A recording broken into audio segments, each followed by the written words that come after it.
everyone, welcome back to my channel. It's your girl Nelly V. I hope y'all are doing well. Today's video, as you guys can see by the title, is about scholarships and all the different types of scholarships that are available for high schoolers. So a little bit about me. I am an academic advisor at a college. I help students register for classes, connect them to different campus resources, and just make sure they stay on track to graduate. I used to work as a college advisor at a high school, so I used to help students apply for college, register for the SAT or the ACT, apply for financial aid, apply for scholarships, all that good stuff. So I have worked with students at all different phases of the process, you know, how to apply to school, how to pay for school, how to stay in school, and how to graduate from school. So I just love working with students, whether you're in high school, whether you're in college, just helping you take advantage of all the resources and the opportunities that are available to you. So yeah, today's video is just going to be like a general overview of what types of scholarships are out there and what you may qualify for based off of your grades or your test scores or your ability to just write. So I would love for this to turn into a series, so please comment below your questions, what you want to know about scholarships or what you want to know about, college application tips or anything like that. Maybe you are, working on essays and you want to know how to make a really strong essay. You want to know web resources, where to look for scholarships, anything of the sort. I'm your girl, so definitely like and subscribe so you can see more content related to just, college and academia and education as a whole. All right, so let's get into the video. Okay, so there are so many different types of scholarships, and that's what makes this process just really overwhelming, but I like to put them into three basic categories. So first we have merit-based scholarships. These types of scholarships based off of your academic performance, so your test scores, your grades. Maybe you have an exceptional talent or skill, so you can get art scholarships, dance, maybe you play an instrument, like you're in the orchestra or marching band or something like that. And then of course sports. Basically you can get this type of scholarship based off of what strengths you have as a student. Now the thing with these scholarships are, most of the time they're college specific, meaning I apply to a school and they offer me money based off of, my test scores and my grades. Like some scholarships offer it, let's say I have a 3.7 GPA, a 26 ACT score, and off the bat I can get, $8,000. For example, I applied to Georgia State University when I was a senior in high school, and I was offered an $8,000 scholarship based off of my grades.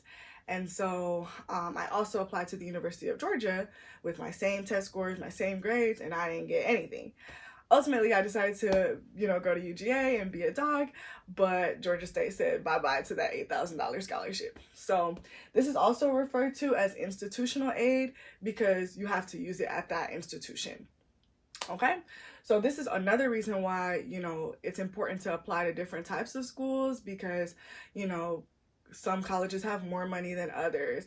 Liberal arts, private colleges, for example, they are more expensive, but they do give a lot more institutional aid to their students because they know their colleges are expensive. So kind of applying to different types of schools can kind of give you a feel for, what type of money you can get. And, what Georgia State appreciated about me, UGA didn't. So it's kind of like you got to play the field and kind of see where you can get the best bang for your buck. Okay, now, so the Hope Scholarship, this is an example of a merit-based scholarship in the state that I live in. This scholarship, if you have a 3.0 core GPA, you can get 75% of your tuition covered at a public university in the state of Georgia.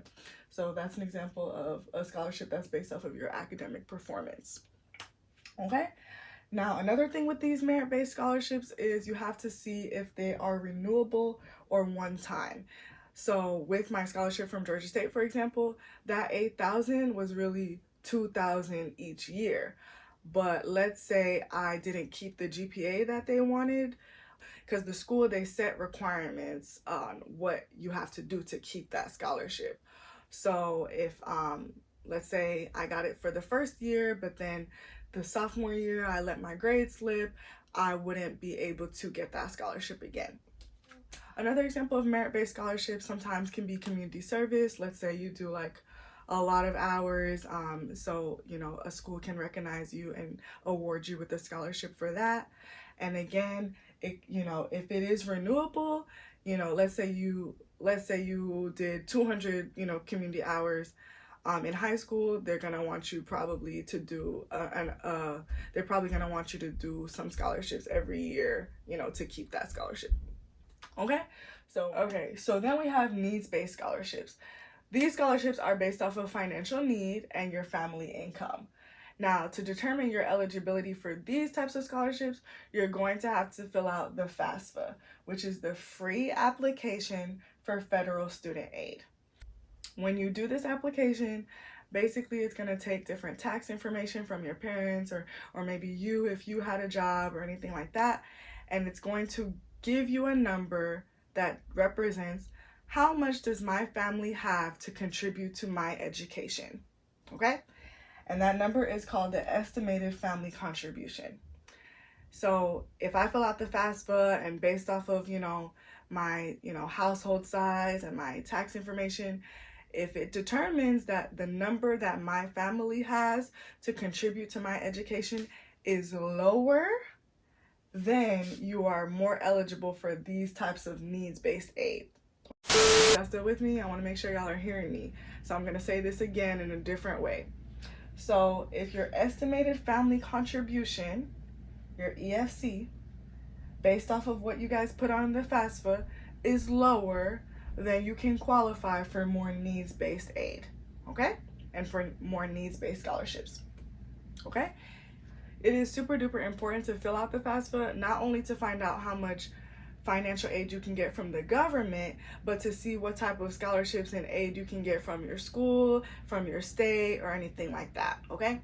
So, and money like this is on a first come basis. So you want to make sure if you're trying to look for these needs-based scholarships that you fill out your FAFSA on time, okay? Okay, so this last category, I couldn't really figure out what to call it. So I ended up calling it essay/private, and I'm gonna explain.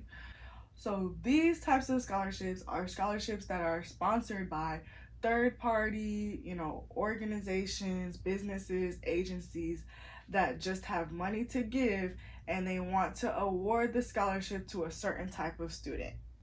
The organization more than likely has a scholarship committee, and they set the criteria that they're looking for. And if you fit those eligibility requirements, then you can apply to that scholarship. And more than likely, they're gonna ask for an essay. So I called it private because they're general types of scholarships. So if I'm awarded this type of scholarship, I can use it at whatever school I end up going to. And it's not, college specific, like merit-based scholarships most of the time. Okay, I think these are the scholarships that most students are familiar with. A lot of times these organizations, they are looking to increase the amount of underrepresented students in colleges and universities. So their scholarship criteria might include, a specific race, a specific gender, religion. There are tons of scholarship for minorities, lots of scholarship for women, specific religions, things like that. You can also get scholarships for a specific skill or a hobby that you have. Maybe based off of your college major, you can get a scholarship, a passion or interest. I've seen lots of different scholarships based off of, politics or recycling or just keeping the environment clean.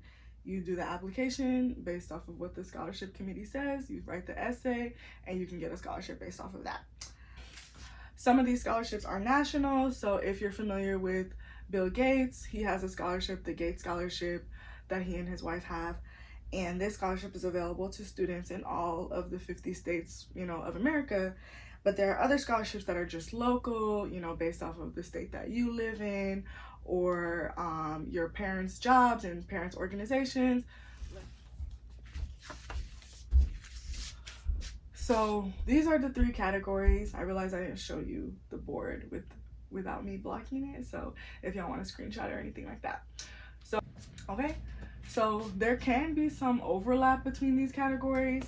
Let's say I have an organization and I'm on the scholarship committee, and our scholarship is for women in STEM.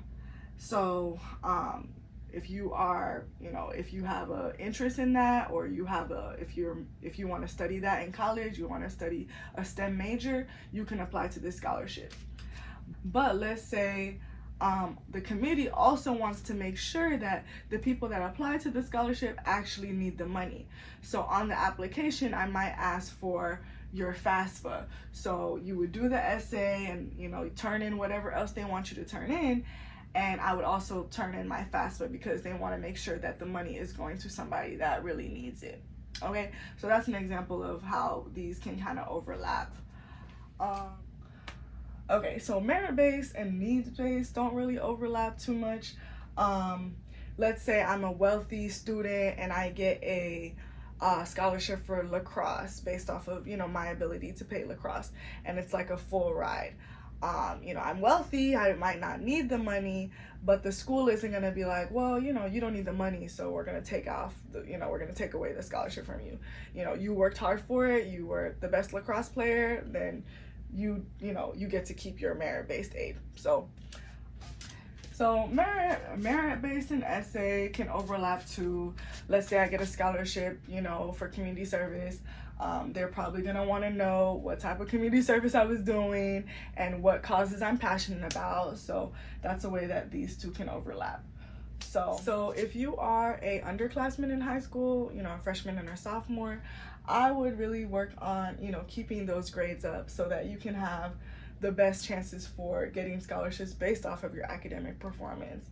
But, you know, if you don't have the highest GPA or anything like that, a lot of these essay scholarships have lower GPA requirements. I have tips and tricks for all things college and college prep, so definitely subscribe to my channel if you want to see more of that content. Like this video if you learned something new today, and share this video with a friend so that your friend can learn something too. All right, well, that's it for this video. I hope you guys enjoyed, and I will see you guys next time. Bye.